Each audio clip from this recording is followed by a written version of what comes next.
jadi kurang berani untuk kasih obat. Oh. Kemarin ada beberapa orang yang dirujuk ke rumah sakit dengan keluhan sesak.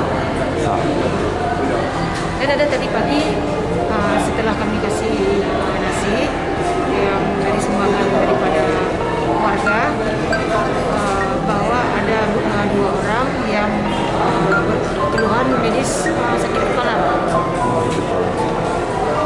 Cuman itu aja. Ke rumah sakit mana mereka dibawa? Kemarin kami rujuk ke rumah sakit ZA. Ya, ZA. Ya. Kalau sudah keluar mereka? Udah keluar. Tadi kemarin sore udah bawa kembali ke rumah. Ya, apa namanya, penyakitnya apa tadi? Pusing apa? Pusing, mual-mual sama sesak. Oh ya, kondisi terakhir sekarang ya? Kondisi.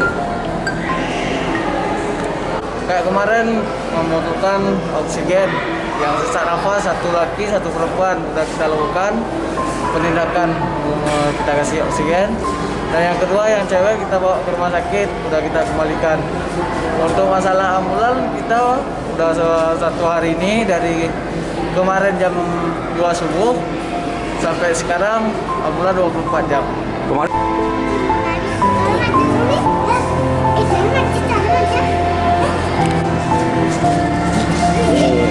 deh.